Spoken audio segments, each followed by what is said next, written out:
No, por el contrario, buenos días, Neto, a ti agradecerte, al medio, porque esto nos permite poder interactuar con la población y además dejar un poco más claro, porque llegar a hacer la presentación en una conferencia de prensa es algo que se puntea prácticamente, pero acá en una entrevista como esta se permite poder interactuar y ampliar un poco más un tema tan fuerte y tan delicado como es el sistema de pensiones. Bueno, esta era como una especie de deuda Sí. histórica, no solo del país, sino que también del mismo gobierno, que desde un principio se comprometió a mejorar las pensiones. Sí. Partamos desde ahí. Sí, tal como tú lo planteas en el contexto general, las pensiones en El Salvador han sido el verdadero concepto de un insulto a la dignidad humana. El sistema previsional en El Salvador ha sido incongruente e injusto.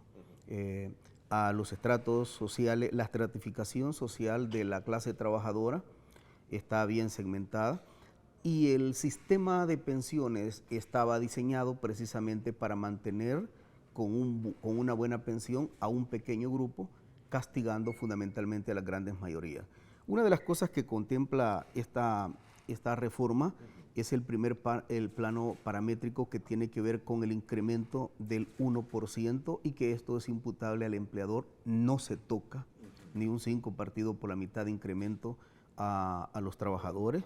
Sí, muchos trabajadores sacaron un anticipo, dejamos totalmente claro de que no habrá devolución de ese anticipo y tampoco no habrá 5 años más como se definía, ni o se pagaba o se incrementaba el tiempo, no se incrementa el Eso es tiempo. importante dejarlo bien en Sí, claro porque fue una de las cosas que quedó en la nube, digamos. sí. Queda claro entonces que quienes hicieron uso del retiro no lo van a devolver, ni mucho menos van a tener que pagarlo con 5 años más de trabajo.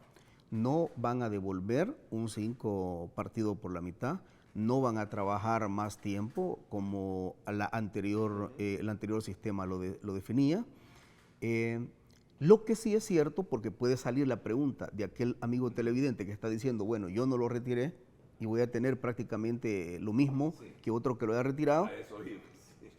La pensión del 100% de lo que se aprueba en esta ley, que le llega a la persona que no ha retirado su porcentaje, le va a llegar un poquito menos a la persona que lo retiró.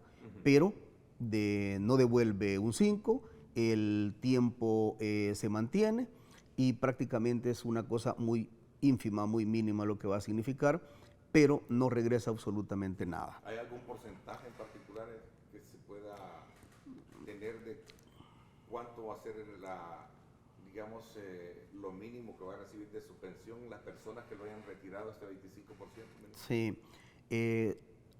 son trabajos bien eminentemente técnicos Ok. que de repente uno en televisión si dice es este Sí, porcentaje, o se puede haber puede. un numeral a lo mejor que nos Sí, traiga. un Ok, decimal que no pero sí pegue, va a ser Neto, menor. Eso. va a ser un poco menor, muy Ujú, poca del resto que no lo retiró. Pero eso se mantiene. También se garantiza que de acá en adelante el fondo de pensiones tendrá un piso ujú. mínimo de interés, el fondo de pensiones, el 7%. Tú te recuerdas, Neto, que una de las cosas más paupérrimas por las cuales el sistema de pensiones siempre ha sido, que ha golpeado mucho, es precisamente porque hubo momentos que los certificados de inversión previsional, el Estado mismo pagaba 1.33. Una baja rentabilidad.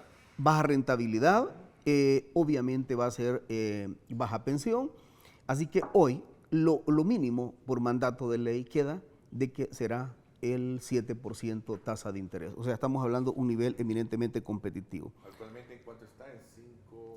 5 y décimos, pero viene prácticamente de tener 1.33, que precisamente incluso emitió una resolución la sala y que por cierto fue Sí, ambigua. o sea, Fue visible, ambigua. la menor rentabilidad que han tenido ha sido Sí, visible, ¿no? O sea, hoy sí. va a quedar en 7 puntos.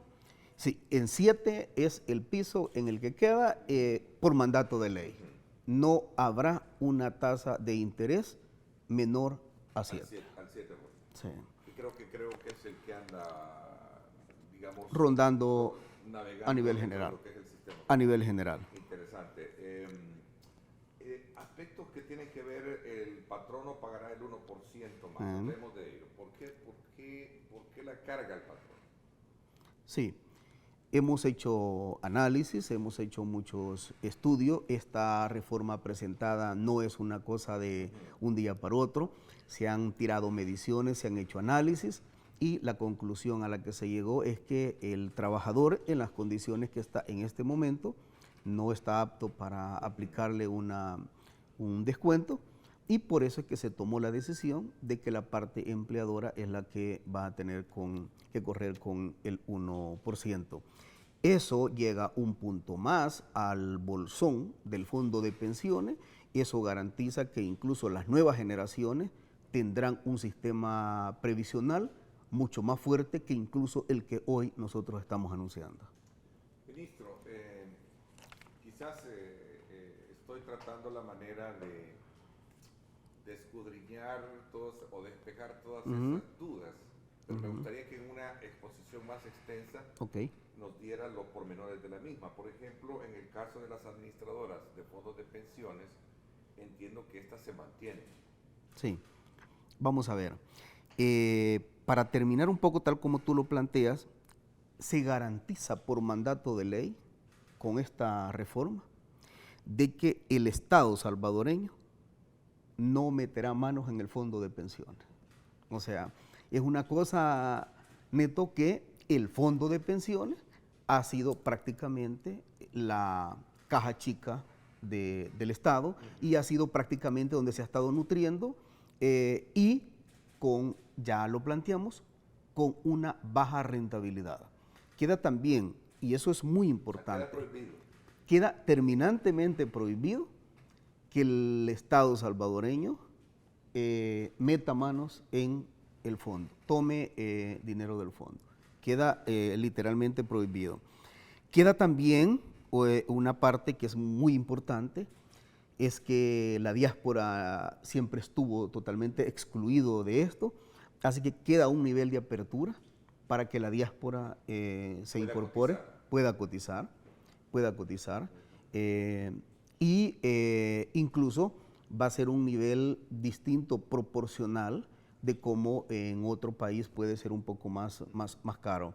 Eso significa también la inyección de dinero fresco.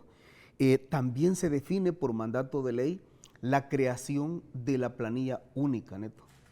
O sea, hay dos planillas ahorita, una del Seguro Social y está la otra del sistema previsional, que mucho empleador paga al seguro y no le paga. De eso tenemos ahorita 104,000 trabajadores que no les envían el dinero bajo el sistema previsional. Ahorita hay una evasión de empleadores que no mandan, que no envían el dinero y que son 104,000 trabajadores a nivel general que no les llega. Hoy estos evasores no lo podrán hacer porque se crea la planilla única. Y lo más importante es lo que tú preguntabas. En este momento, absolutamente todo es un manejo discrecional de las administradoras de fondos de pensiones. Pero a partir de este momento, que la ley tenga vigencia y sea aprobada en la Asamblea Legislativa, se crea el Instituto Salvadoreño de Pensiones. Y es el ente rector, del sistema de pensiones. O sea, ya no queda a libre albedrío que las AFP hacen lo que crean o estimen conveniente. Hoy todo estará directamente integrado, regulado, dirigido, supervisado por el Instituto Salvadoreño de Pensiones. ¿No es una nacionalización? No. ¿Esto? No. ¿El sistema de pensiones? No, no lo es, Neto, no lo es. ¿La creación del instituto? La creación del instituto es el ente regulador que va a estar representado por gobierno, por sector empleador y por sector laboral. Esta es una tripartita que va a estar conformado, repito, por gobierno, por trabajadores y por empleadores. Si fuera un esquema de estatización, no tendría un orden tripartito, sino que prácticamente el Estado lo toma, se asigna a uno de los ministerios, se suscribe a uno de los ministerios y se estatiza prácticamente. No es así. Por eso es que queda conformado de forma tripartita, donde hay representación de los tres sectores, y esa es una muestra también de la apertura. Dos tipos de mensajes estamos mandando con esto. Número uno, aquellos que han acusado de que tenemos un gobierno y una dictadura que está tomando el control y estatizando absolutamente todo, es un concepto totalmente fallido. Nosotros seguimos permitiendo que la empresa privada se desarrolle. Lo que pasa es de que los abusos sí no estamos dispuestos a permitirlo. Ahora no va a haber ese tipo de abusos que históricamente se ha dado. Bueno, acá las administradoras de fondos de pensiones, sin invertir absolutamente nada, son de las empresas que mayor rentabilidad han tenido. Pero hoy, van a ser reguladas ahora, ¿desde qué punto de vista de la rentabilidad que ellos estaban teniendo con su comisión se les va? el concepto de administración lo mantiene, Okay. pero dentro de eso había todo un negocio de estrategia de pulpo. Tenían el 1% de administración, tenían el 0.9 en concepto de seguros, que son los mismos. De repente hacen préstamos del fondo de pensiones y sus colocadores también es otra de las aristas. O sea que al final el fondo de pensiones servía para muchas cosas de lucratividad y de rentabilidad siempre a los mismos grupos. Hoy, quien define todas las reglas es el Instituto Salvadoreño de Pensión, ya no las administradoras. Ahora, las administradoras van a seguir administrando, pero con un nivel de regulación, de supervisión y verificación del instituto. Prácticamente las grandes líneas, quien las define es el instituto. Las AFP recibirán el 1% en concepto de comisión por manejo de fondos, entonces, ¿se mantiene? Eso se mantiene. De ahí todas las otras aristas, eso lo define el instituto. O sea, ya prácticamente el cheque en blanco a nivel general que tenían las administradoras de fondos de pensiones prácticamente se ha terminado, porque quien va a dirigir estratégicamente toda la construcción de las políticas en el sistema previsional en El Salvador es el instituto. El instituto estará integrado, me decía, por sector laboral, por los trabajadores, y estará integrado por representantes de los empresarios en este país, que son los empleadores, y estará representado por el gobierno. Estamos hablando de la creación de una tripartita donde todos los sectores están debidamente representados. El instituto, no, prácticamente el instituto es el que maneja absolutamente todo. Ok, entonces desaparece el INPEP. O sea, las actividades del INPEP las absorbe. Se hace una reingeniería. Ok. Sí. Hay un tema sensible en esto, Sí. ministro, que tiene que ver con la pensión mínima que se recibe. Sí. ¿Cómo se mejora? ¿Hay mejora para eso? Sí. Hay un techo, entiendo. Sí. Vamos a ver. Cuando nosotros llegamos al gobierno, cuando el presidente Bukele llega al gobierno, encontramos que exactamente el 26-27% era la tasa de rentabilidad que tenían las pensiones. Luego, prácticamente encontramos una pensión con $190 neto, con $190. Después de esa pensión, hubo un ajuste que hace en el presupuesto el presidente Bukele y se lleva exactamente la pensión a 304.17. Eso es lo que se encuentra ahorita, un sector fuerte de pensiones, pero todavía hay pensiones de 280, 290, 230, etcétera. Todo esto, absolutamente todo esto, llega a $400. Ojo, y a esto hay que ponerle mucha importancia. Sí, vamos a ver. Una persona, una trabajadora de una maquila que gana ahorita $365, esa persona se pensiona en este momento, gana $365. Les descuentan las retenciones de ley, tiene que pagar pasaje, tiene que pagar alimentación dentro de la maquila, tiene que todos los costos de operación que le corresponde a una persona trasladarse, le queda prácticamente un salario líquido muy mínimo. Ahora esa persona que gana $365 y que se le quita todo eso, esa persona no va a ir a trabajar, se va a quedar en su casa, hace uso ya del sistema de pensiones y esa persona va a quedar con $400 de pensión. Estamos hablando, Neto, una justicia que le llevamos a 600,000 trabajadores. ¿Y los que están actualmente con la pensión, con pensiones más abajo, se les nivela a 400,000? Vamos por parte. Okay. 600,000 trabajadores, tenemos cerca de 940,000 trabajadores formales que tienen un sueño llamado pensión. De esos 600,000 trabajadores están en este escaño que estamos hablando, 600,000. Esos 600,000 que no han aspirado a ganar más que un salario mínimo, hoy van a tener una pensión de $400. Eso. Ahora vamos a la otra pregunta, la que tú hacías. Sí. Bueno, pero resulta que estos son los que irían, que como quedan los que ahorita están. O sea, la reciben, los que ahorita están. Todos ellos, excepto casos especiales, van a llegar a $400 también. Estamos hablando que tenemos un universo de cerca de 150,000 pensionados ahorita, en este momento, que les llegará su pensión a $400 desde el momento que la Asamblea Legislativa apruebe esta reforma y sea publicada en el Diario Oficial. Es un sistema previsional garantizando justicia para las personas que nunca lo tuvieron. Porque acá han habido pensiones, hasta este día, pensiones miserables, pensiones de hambre. Y que conste, Neto, no es que el sistema previsional en su conjunto no ha tenido, tiene pensiones VIP. Ahí te traigo el dato, Neto, y esto es una primicia que vamos a dar. 684 personas con pensiones VIP. 684 personas. Hay pensiones VIP de $6,300.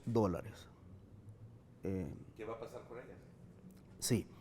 Hay personas en este país, estas 684 personas privilegiadas que el Estado, por mandato de ley, les entregó el fondo de pensiones para tener esta élite en excelentes condiciones, a cambio de 200,000 personas que están pensionados allá, que no les alcanza para su comida.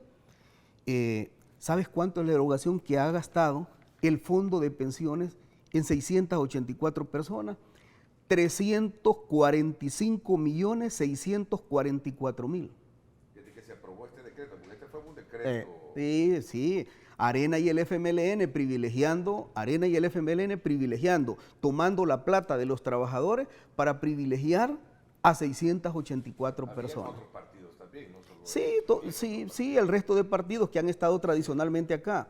Son partidos que estuvieron sujetos siempre al mandato de las élites de este país. Y privilegiaron a 684 personas entregándoles pensiones de 6,400, de 6,300, de 6,200, de 5,500, de 4,800. Esas son las pensiones que tienen. ¿Y sabes quién es? 684 personas. Esas 684 privilegiados de este país. Eso tiene. ¿Y sabes qué? Muchos de ellos empresarios, políticos que toda la vida vivieron de la política y que hicieron mucho dinero. O sea que esas $6,000 que le llega a estas pensiones VIP no viven de los $6,000 que les dan. Ese es un pequeño complemento porque son gentes pudientes económicamente, mientras que la señora de la maquila y nuestra gente que se ha ido jubilado, pensionado, que le han estado dando $220, $250, le sirve para su manutención y para su comida. Decisión por instrucción del presidente Bukele, se elimina esta pensión VIP y se van a quedar absolutamente todos con $3,000. O sea, se baja esos privilegios. O sea, Se bajan esos privilegios. siempre $3,000 de pensión. Sí, pero les quitamos cerca de 3,000. Les quitamos cerca de 3,000. Y eso, solo eso, significa un ahorro de 6.5 millones. Esta es una noticia nueva, entendería yo que es en primicia, porque no se oyó, no se mencionó durante la presentación. Pues lo que decíamos en una conferencia de prensa, se dicen algunas cosas, no todas, pero estamos informando que estos privilegiados, estos 684 personas ya no van a seguir siendo tan privilegiados como los tuvieron los partidos políticos tradicionales. En 684 personas privilegiadas en este país, quiero decir algo, estas pensiones incluso sus cotizaciones los hemos revisado y no aportaron más del 3% de sus cotizaciones. Y hay que decir una cosa más, en ese momento que cotizaban incluso no estaba dolarizado, o sea que prácticamente les hicieron en ese momento pensiones de 50,000 colones.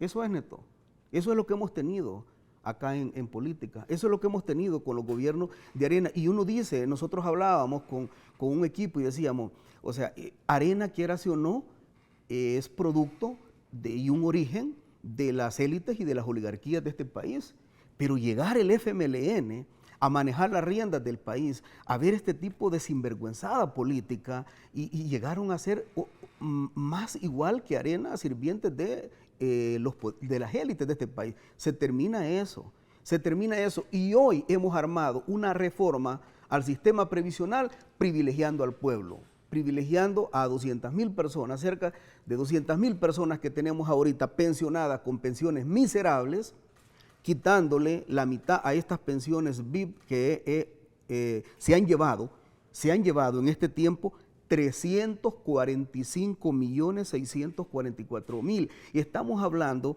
que 684 personas de este país se han llevado cerca de $346 millones del fondo de pensiones. Eso no puede estar. La mayoría de empresarios políticos me decían, ¿hay un listado para conocer? Sí, hay mucha gente. Bueno, hay gente. Por el hecho de saber que tenés un paquete de 684, que como usted mismo lo dice, ministro, es como un paquete élite dentro de la generalidad. Bueno, hasta analistas políticos, pues. Ahí aparece el doctor Rubén Ignacio Zamora Rivas, Carlos Quintanilla Smith, Marta Evelyn Arévalo, Ramón Ávila Cuel. Estamos hablando de que aparecen un montón de expresidentes de la Corte Suprema de Justicia, magistrados de la Corte Suprema de Justicia.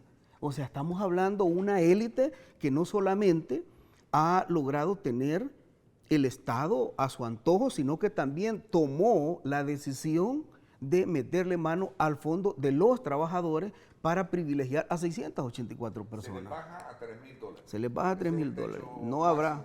No habrá 5,000, 6,000, 4,000, 6,400 como se están recetando ahora. Y esto se lleva a construir una pensión arriba del 100% de las personas necesitadas. Estamos hablando de que las personas que hoy ganan $365 del salario mínimo se van a pensionar con 400. Estamos hablando, neto, que ni siquiera es el 100%, es el 110%. A mí me parece interesante. Sí, Máximo, no, es bien claro, la ley queda bien definida, donde expresa clara y categóricamente que la pensión máxima no excederá de los $3,000. Ok, hay políticos, sí, exfuncionarios. Carlos Eduardo Oñate, Isidoro Nieto, ex ministro. Estamos hablando de una élite privilegiada que en este país han tenido un privilegio durante toda su vida, el Estado lo han tenido, y además de ver en su edad productiva, haber tenido el control del Estado, aún en esta parte cíclica, que es ya el tema de la pensión por vejez, todavía los premian con esos. La verdad, en un país como el nuestro, con una estructura salarial muy humilde, muy frágil, y con un niveles de pobreza bastante grande, en aquel momento cuando no estaba dolarizado, tener pensiones de 50,000 colones, la verdad era literalmente un insulto.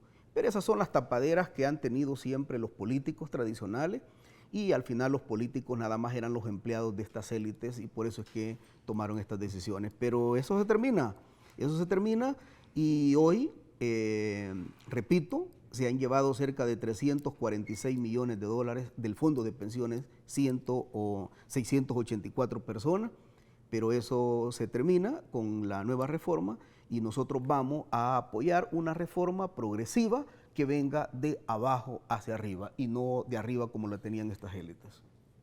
Por ejemplo, Pongamos en contexto, ¿quién es Rafael Lemus? El actual asesor de Arena, que está contratado en la Asamblea Legislativa y que toda la vida es un economista que siempre se ha visto trabajando para Arena. Es más, este es uno de los arquitectos que diseñaron el pago a estas élites. O sea, yo creo que este tipo de gente que le ha hecho tanto, pero tanto daño a la sociedad, en estos momentos, cuando se les destapa todo lo que han hecho, estas cloacas que han hecho históricamente para favorecer élites, deberían incluso de ser un poco más justos, y pena les debería de dar salir en público opinando cuando ellos tuvieron 20 años este país y eso es lo que nos heredaron. Pensiones miserables, pensiones de hambre, un insulto a la dignidad humana, condenando 200,000 personas con pensiones miserables que no les alcanzaba para su comida y privilegiando a estas élites con 6,000 y 6,400 dólares. Hay que ser claro, nuestro planteamiento va fundamentalmente para la población. El Estado ya debe de dejar de estar tomado por élites y el Estado, el presidente Bukele hoy lo está poniendo en función de las grandes mayorías, del pueblo salvadoreño. Es que tenemos una gran ventaja y la gran ventaja es, y creo que ahí es donde estuvo la dificultad. Arena, al final, sus campañas eran financiadas por un montón de gente fuerte acá. El FMLN le pasó igual y el FMLN vino a hacer el trabajo mejor que Arena para legitimar las élites en este país. O sea, al final el FMLN se sintió también con saborear un poquito las mieles del poder. Y con eso, ahí lo tuvieron. Funes, que tanto gritaba como periodista en aquel momento y después llegar como presidente que habló de las élites, nunca hizo esto. Hoy las cosas han cambiado. El presidente Bukele no tiene compromiso con estas élites ni con ningún grupo de poder económico en este país. Entonces, ahora se está haciendo justicia. Ahora el Estado, este músculo del Estado, está pasando para los sectores que nunca tuvieron justicia. Así que hoy, esto es relativo. Por ejemplo, ¿esto es un maquillaje como en algún... no, esto es estructural. Esto viene de abajo hacia arriba. Te pongo un ejemplo. Esas personas que ahorita tienen 230, 240, 210 de pensión, neto, y nomás salga la publicación en el diario oficial de esto aprobado en la Asamblea Legislativa, les va a llegar 400. Espérame, neto, estamos hablando que le estamos llegando a 600,000 trabajadores, al 60, 70, al 80% de toda la población económicamente activa, y le está llevando que ahora no va a tener un 30% ni un 25%. Esas personas van a llegarles más de, bueno, el cálculo que hemos hecho es el 110% que le está llegando. Y nos preguntaban, ¿y por qué el 110% a las personas pobres que ahora tienen 210 o 300 días de pensión? Y nosotros les decíamos, ¿y por qué no cuestionaron cuando a estos, que muchos de ellos tienen dinero, y les están pagando 6,400 dólares? Entonces, hoy, esto es lo que ha cambiado en el país. Este es un diseño que viene de abajo hacia arriba, progresivo, y que fundamentalmente hoy el Estado está en función de ayudar a los más vulnerables, a los más necesitados. El presidente no le tiembla el pulso para este tipo de cosas y yo me siento, personalmente, tú sabes, yo he luchado en mi vida incluso como dirigente sindical para un sistema justo y digno. Y qué mejor satisfacción ahora de empezar con una reforma que es progresiva y que viene de abajo hacia arriba y no de arriba abajo como lo tenían anteriormente. Ahora, ¿han tenido participación? ¿Qué insumos o de dónde provienen todos estos insumos? Porque se abrieron mesas incluso donde trabajadores estuvieron dando sus aportes para la construcción de lo que podría ser esta reforma. ¿Lleva ese componente? Sí, la verdad es que acá se escucharon absolutamente a todos los sectores. Y es más, y quiero decirlo, el último ajuste previsional que se hizo con esta reforma que ahorita estamos, con el actual sistema de pensiones, yo recuerdo, era dirigente sindical, le hablé a un diputado y le pregunté, diputado, después de que estábamos saliendo a marchas y protestas y todo, diputado, ¿qué hay de cierto que mañana van a aprobar la reforma? Y el diputado me dijo, sí, creo que mañana, porque hoy nos ha convocado la ANEP a una reunión y creo que ahí se define todo. Bueno, resulta que me dijo, cuando salga, estamos hablando de diputados anteriores, cuando salga le hablo, y de repente me habla como tipo 10 de la noche y me dice, vamos saliendo ya. Ni modo, ahí estuvieron todos los partidos políticos y ya se tomó la decisión que para mañana pasa. Esos eran los entuertos que armaban anteriormente con grupos económicos que mantenían el control, y a los partidos políticos y a los diputados y a todo el mundo eran sus empleados que los mandaban a llamar, incluso ni iban estas instituciones a la asamblea, sino que los convocaban.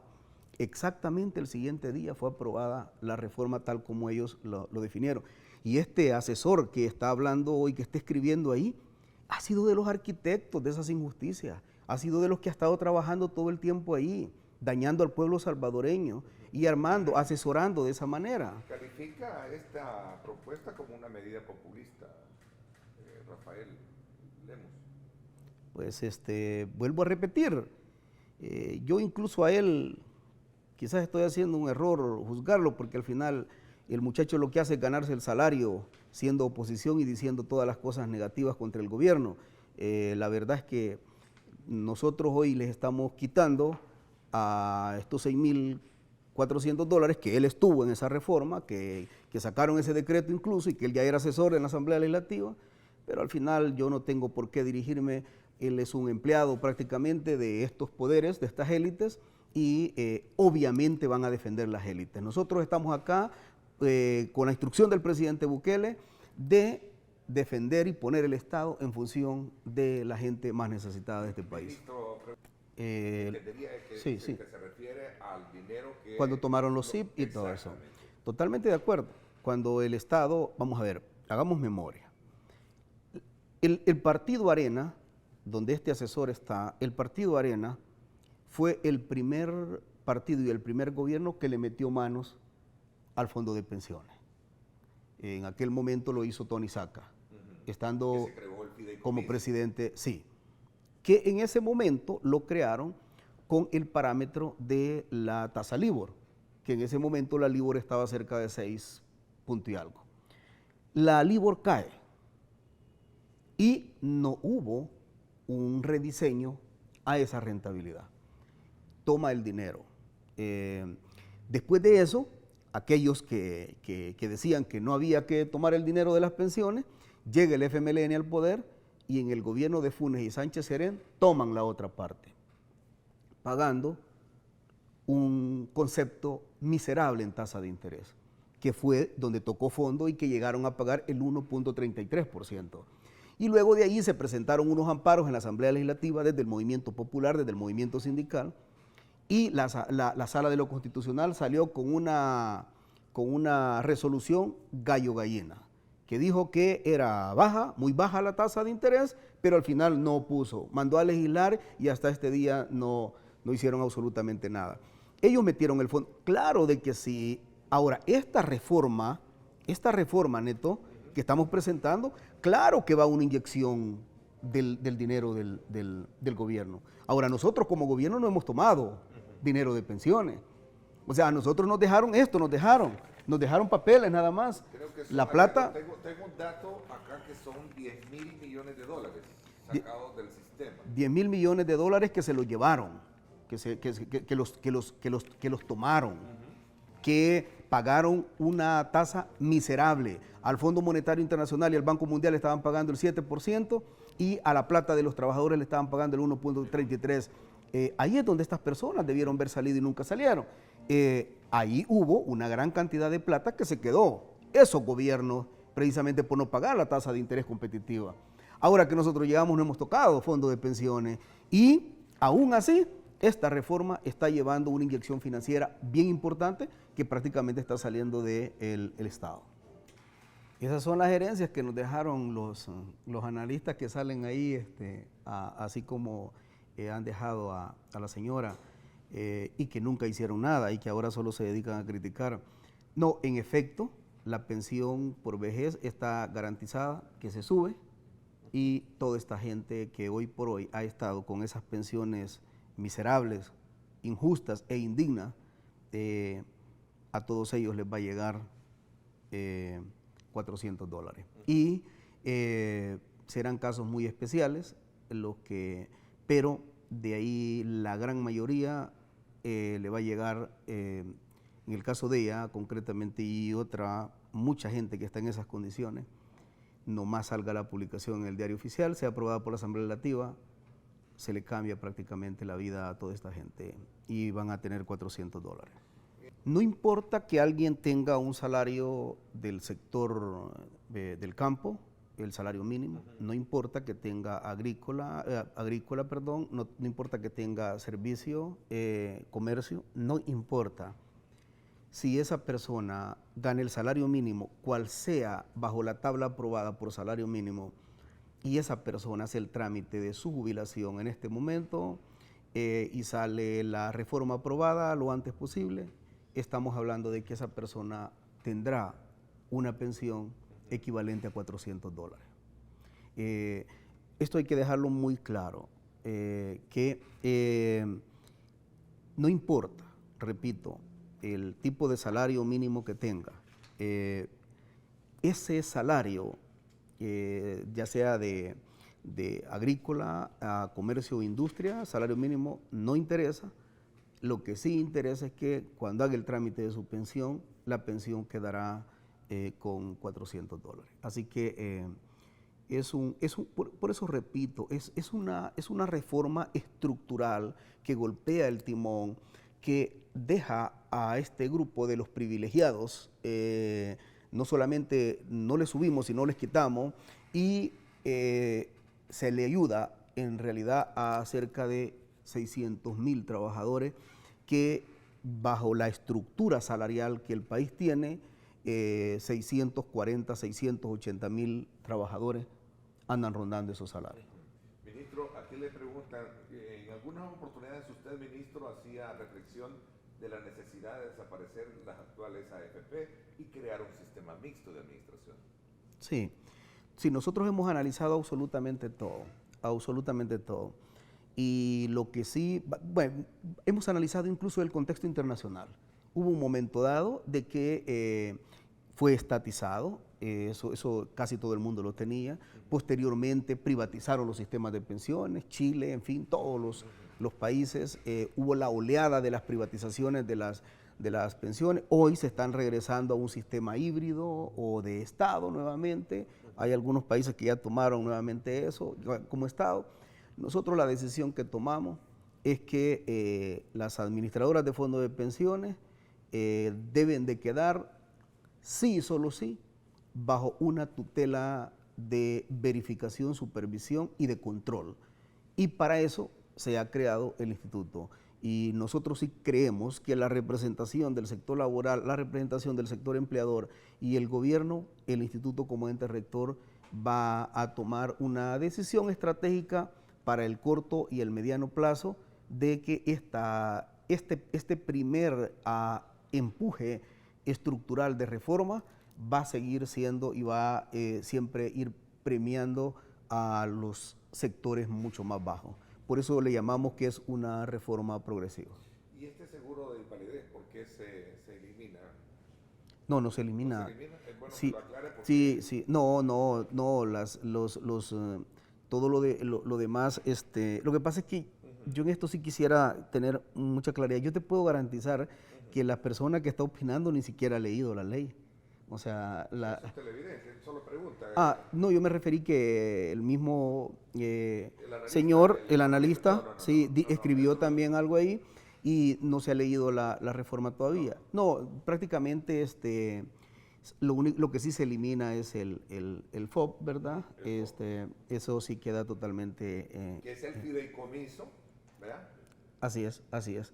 Así que, pero de ahí absolutamente todo queda garantizado y aún más, un sistema de pensiones que a nuestro juicio lo consideramos justo y digno. Y por cierto, hay Consejo de Ministros de Centroamérica y República Dominicana, así que incluso nosotros vamos a hacer la presentación oficial al Consejo de Ministros mostrando cómo estamos llevando a cabo una reforma previsional premiando a los estratos que han estado excluidos y marginados en este país. Ministro, preguntan acá, ¿usted estará muy atento de lo que va a pasar con los trabajadores del INPED? Usted es el ministro de Trabajo y es usted quien debe de ayudarnos a garantizarnos la estabilidad laboral. Nada absolutamente de la reforma lleva consigo despidos. Okay. Nada, absolutamente nada. Lo que sí lleva es un proceso de reingeniería, de modernización, de reorganización administrativa, pero el presidente Bukele jamás ni nunca está pensando en despidos de trabajadores. Eso, por favor, hay que tenerlo muy claro. En efecto, soy el ministro de Trabajo, que tengo que garantizar el tutelaje, pero aún más conozco la forma de pensar del presidente y las instrucciones que el presidente da siempre es que garanticemos el derecho al empleo a la gente. Bueno, ellos han sido reubicados, precisamente. reubicados. No, hay gente muy valiosa, gente que ha invertido, incluso el Estado ha invertido en formación, capacitación de ellos y además, no, por encima de todo está el principio del derecho al trabajo, Neto, que vamos a premiar siempre eso, ese principio elemental. Y además de eso, tal como tú lo planteas, hay mucha gente, mano de obra muy calificada, que incluso va a ayudar en todo este proceso. Okay. Una última pregunta, ministro, ¿por qué no se hizo una nueva ley y no una reforma como se planteó desde un principio? Nosotros ¿Era creo... complejo trabajar una ley? Sí, lo que pasa es que creo que son dos cosas distintas. Nosotros en el caso del Código de Trabajo, la LOF y todo eso, sí estamos analizando a través de una consultoría si el código tiene reforma o es un nuevo código. En el tema de pensiones prácticamente es una reforma la que siempre se ofreció y el presidente Bukele puede decir a esta altura que su promesa hoy por hoy es una misión cumplida y sobre todo lo que el presidente siempre planteó es si nosotros nos metemos a hacer el trabajo de una reforma al sistema previsional, debe de ser justa, debe de ser digna, debe de ser sostenida en el tiempo. ¿Por qué nos apersonamos dos ministros a presentarla a la Asamblea Legislativa? Porque goza de la responsabilidad institucional del Estado con el ministro de Hacienda garantizando el bien público, la hacienda pública, goza de una responsabilidad eminentemente fiscal y goza de una responsabilidad eminentemente previsional desde el enfoque del Ministerio de Trabajo. Entonces, prácticamente el presidente cierra todas las aristas y dijo clara y categóricamente, nosotros vamos a presentar una reforma que lleve justicia a los sectores más vulnerables y hoy por hoy incluso el movimiento sindical está muy contento bajo el principio de solidaridad porque plantean que en efecto debe de ayudarse de abajo hacia arriba y podemos decir a esta altura el presidente Bukele otra promesa cumplida y hoy por hoy misión cumplida para nuestra clase trabajadora. Ok, ministro. No, un fuerte abrazo a nuestros hermanos de la diáspora en cualquier parte del mundo que se encuentre. Sí, así como siempre se les negó el derecho a votar por su país, que este es su país donde está su corazón, así se les han negado muchos derechos. Por eso es que se abre un apartado en esta ley que va dirigido especialmente a la diáspora. En los próximos días van a salir ya tutoriales definiendo la cuota de aportación al nuevo sistema y además abrirle los espacios para que ellos puedan en alguna medida tener acceso y en el futuro puedan contar con un sistema previsional que les garantice que la última parte cíclica del ser humano, tener un servicio de protección social como el que se ha definido. Así que también queda abierto para los trabajadores independientes, Neto, los trabajadores independientes pueden accesar, van a accesar también al sistema. Se está garantizando un pilar eminentemente que logre una mayor cantidad de personas que ingresen. El tema de cobertura hacerlo mucho más amplio. Y la otra cosa es de que se genera también el pilar no contributivo, donde se va a definir ya la estrategia de lo que hoy por hoy se mantienen con las pensiones a nivel general. Así que es una reforma bastante integral, bastante seria, bien pensada, analizada. O sea, hubo mucha presión incluso, miren, cuándo, pero la verdad es que teníamos que salir con algo que sea muy serio y que sea muy responsable. Neto. Ok, y hay que hacer énfasis que entiendo que tampoco se cambia la edad del retiro, que ese era otro de los grandes. Nada, se toca absolutamente nada de eso. 55 las mujeres. 55 mujeres de edad y 60 de edad hombre. Y los mismos parámetros se mantienen, no se toca absolutamente nada.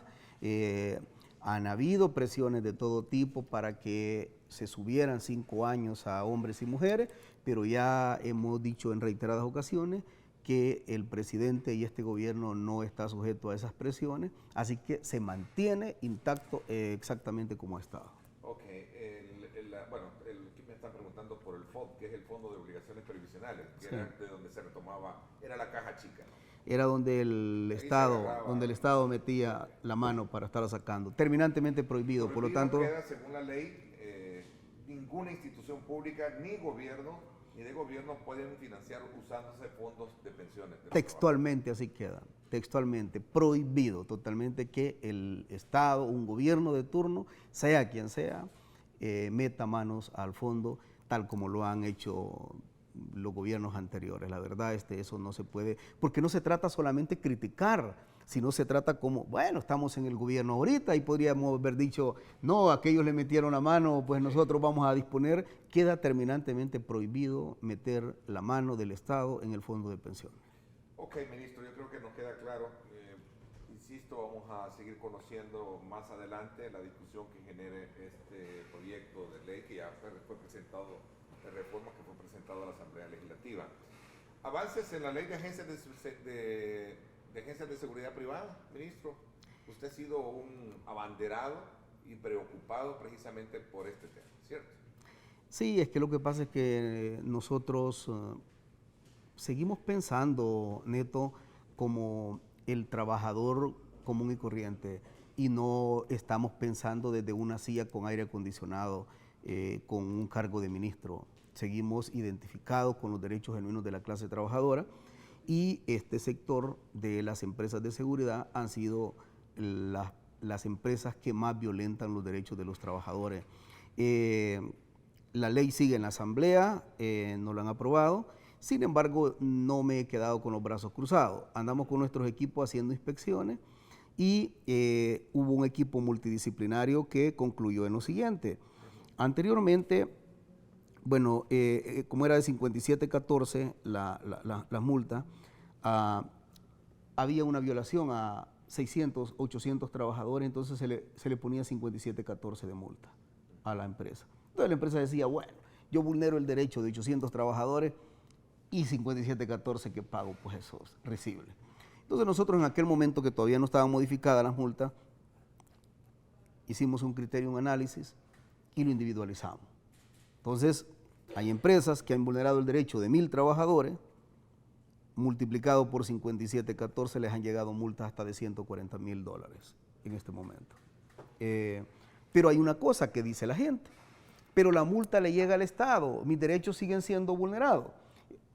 Encontramos que no les habían pagado horas extras, bonificación, nocturnidad. Estamos obligando a las empresas que de inmediato tienen que entregar ese dinero. Ya lo están entregando algunas. Otras han sido un poco fuertes que no lo quieren hacer. En primicia, acá en tu canal, en esta entrevista, anuncio que la próxima semana estaré de forma directa, yo personalmente como ministro, yendo a esas empresas que no quieren entregar y devolver el dinero a los trabajadores. Vamos a obligarlo que cumplan con la ley. Esto no es un capricho, sino es precisamente aplicar el peso de la ley como corresponde, y si no lo hacen, pues se tienen que atener a las consecuencias legales y a las facultades que tenemos como Ministerio de Trabajo. No, vamos a ver. En pocas palabras, son personas adultas que muy poco acceso tienen a un trabajo. Sí, pero en nombre de la necesidad no se pueden tratar, se tienen que tratar como seres humanos. Porque estas empresas no hacen obra social, cobran. Pongo un ejemplo. En el Seguro Social son contratados empresas de seguridad. Si la empresa que está contratada no cumple con la ley, la empresa se tiene que ir. Pero los trabajadores que esa empresa tiene los debe de acoger una empresa que gane, pero una empresa que llegue a respetar los derechos. Mira, Neto, nosotros hemos encontrado contratos por 600, por 800 y hasta $1,000 por trabajador de empresas de seguridad. Muchos de ellos ni siquiera el salario mínimo les pagan. 800. Sí, por persona.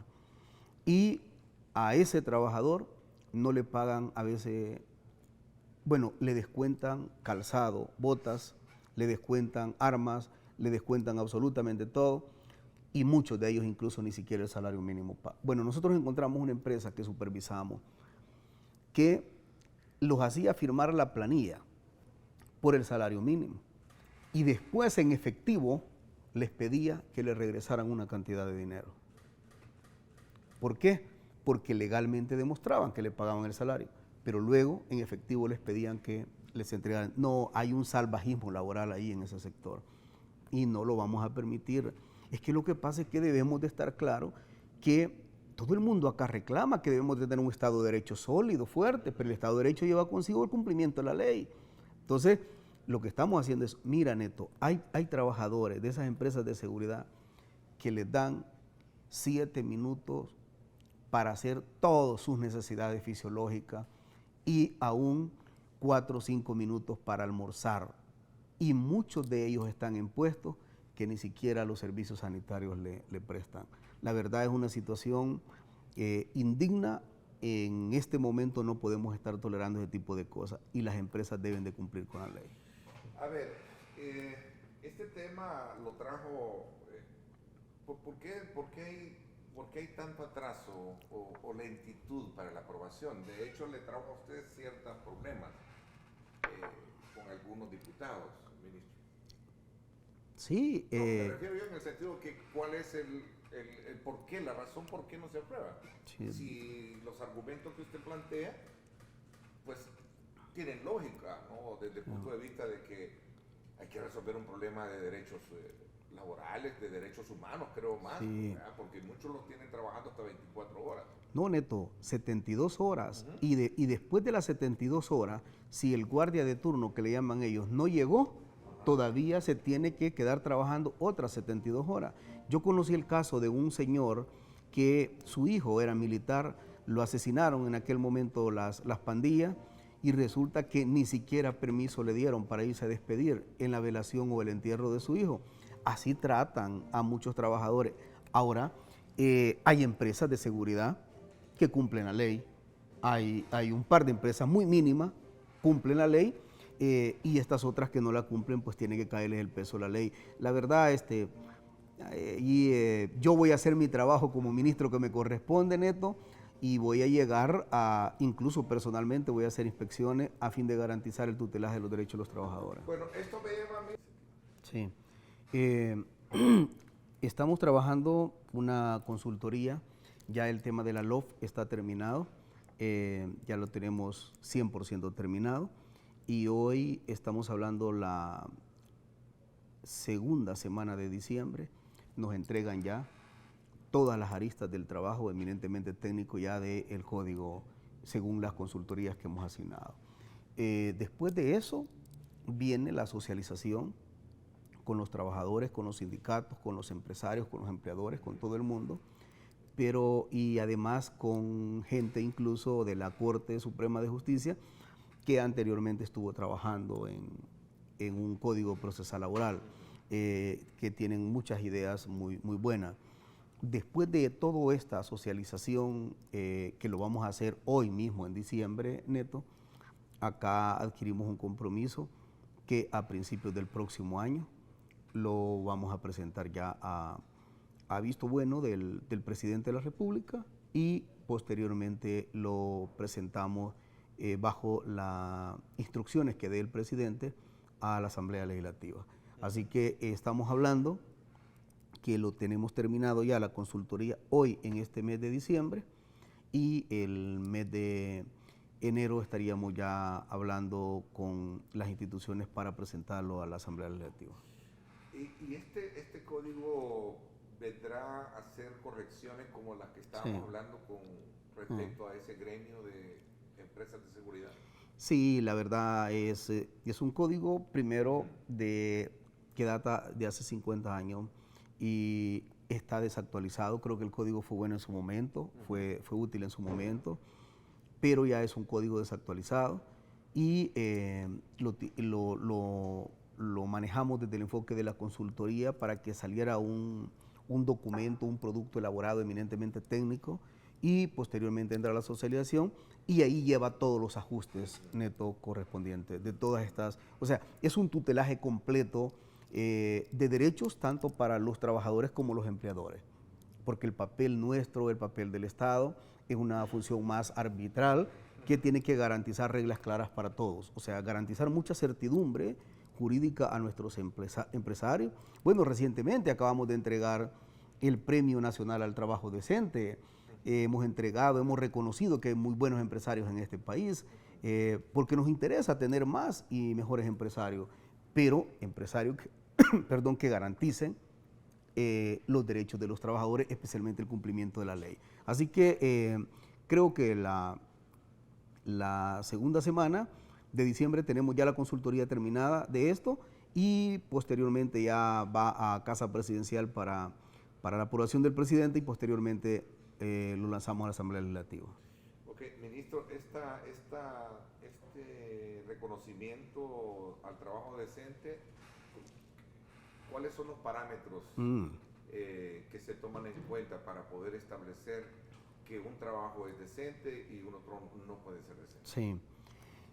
Sí, el concepto de empleo es una situación que todo el mundo lo reconoce entre la fuerza de trabajo de la persona versus la remuneración. Pero muchas veces solo esa norma o ese concepto queda muy corto, porque hay que construir, según el parámetro de OIT, el empleo decente. Y eso significa el respeto a todos los derechos que un trabajador debe de tener, con normativa nacional y normativa internacional.